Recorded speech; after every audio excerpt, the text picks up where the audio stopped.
ලංකාව වටේම ලුණු තිබිලත් මුහුද තිබිලත් ලංකාවේ මිනිස්සුන්ට පිටරටින් ලුණු ආනයනය කරන්න වෙච්ච එක නම් ඛේදවාචකයක්. ඉතින් මේ වෙද්දී ශ්‍රී ලංකාවට දෙවෙනි වතාවටත් ලුණු ආනයනය කරලා තියෙනවා. රේගුව ප්‍රකාශ කරන ආකාරයට රුපියල් බිලියන 1290ක් පමණ මේ ලුණු ආනයනය සඳහා ව්‍යාපාරිකයන් වියදම් කරලා ඒකෙන් රුපියල් බිලියන 790ක්ම වෙන්නේ බදු විදිහට දීපු දේවල්. ඉතින් බදු විදිහටත් මුදල් විදිහටත් පිටරටට සල්ලි යන එක මේ සෙල්ලමෙනුත් නවත්තන්න රජයේ විදිහට අසමත් වෙලා තියෙනවා. රජයට මේ විදිහට ලුණු ආනයනය කරන්න වෙන්නේ ලංකාව තුල ඇති වෙච්ච ලුණු හිඟය නිසායි. ඉතින් හතර වටේම ලුණු තිබිලත් ලංකාවට ලුණු නැති උනේ ඇයි? මේක ලුණු මාෆියාවක්ද? කොහොම වුණත් මේ වෙද්දී පාරිභෝගිකයන් අතට නම් කිසිම විදිහකින් පිටරට ලුණු නම් ලැබිලා නැහැ. අපිට වෙළඳපොලේ වෙනදා දකින්න තියෙන ලුණු වර්ගම තමයි තිබෙන්නේ. හැබැයි මිල නම් රුපියල් 60 ඉඳලා 160 දක්වා 60ට 60 නැගලා කියලායි පාරිභෝගිකයෝ කියන්නේ. කොහොම වුණත් අනුර කුමාර මහත්තයා ශ්‍රී ලංකාවේ මිනිසුන්ට ලුණු නම් පිටරටින් ගෙනල්ලා දුන්නා.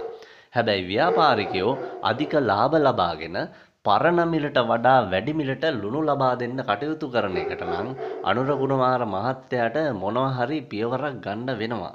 මේ වෙද්දී ලංකාවේ හාල් මිල අහස උසට නැගලා. ඉතින් තුන් වේලම බත් කන අපිට ලුණු වලටත් ලොකු වියදමක් කරන්න වෙලා තියෙන එක නම් මේ කාරණාවේදී පැහැදිලි.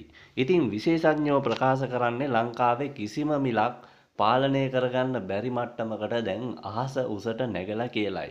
ඉතින් ක්‍රමවේදයක් නැතුව පහුගිය කාලේ ඇතිවෙච්ච ආර්ථික විපරීතතා මේ විදිහට ජනතාවට බලපාලා තියෙනවා.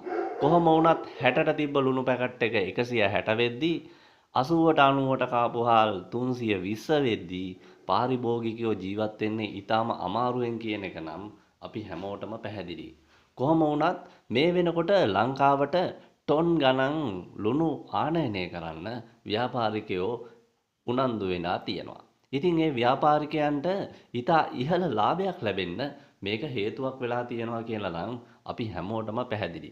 රජයේ ප්‍රමුඛ අවධානය මේ සඳහා යොමු වෙලා ඉදිරියේදී ලුණු මිල පහත දමන්න කටයුතු කරන්න ඕනේ. එහෙම නැත්නම් මේ ගෙන්නපු ආනයනය කරපු ලුණු ලංකාවේ පැකට් වල පවතින මිලටම විකුණන්න ව්‍යාපාරිකයෝ උනන්දු වෙනවා. එහෙමත් නැත්නම් මේ ලුණු ටික ඔහොමම තියෙද්දී පවතින ලුණු ඉතා අධික මිලකට විකුණන්න ව්‍යාපාරිකයෝ උනන්දු වෙනවා. හැමදාමත් පාරිභෝගිකයා අමාරුවේ වැටිලා ව්‍යාපාරිකයා ලාභ ගන්න ක්‍රමයක් පහුගිය කාල පුරාවටම හැදුනා කියන එක අපි හැමෝටම ඊටාම විශ්වාසයි.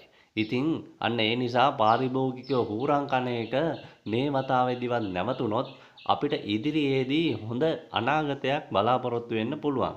ඉතින් අනුර කුමාර මහත්තයාට මේ ලුණු කුමන්ත්‍රණයට අසු නොවි පාරිභෝගිකයන්ට වාසිය ලබා දෙන්න හැකියාව ලැබේවා කියලයි අපි ප්‍රාර්ථනා කරන්නේ. එහෙම වුණේ නැත්තම් ඉස්සරහට ලුණු කන්නත් ව්‍යාපාරිකයන්ට වාගේම පාරිභෝගිකයන්ට ඉතා ඉහළ මිලක් ගෙවන්න සිදු වේවි. අදහස්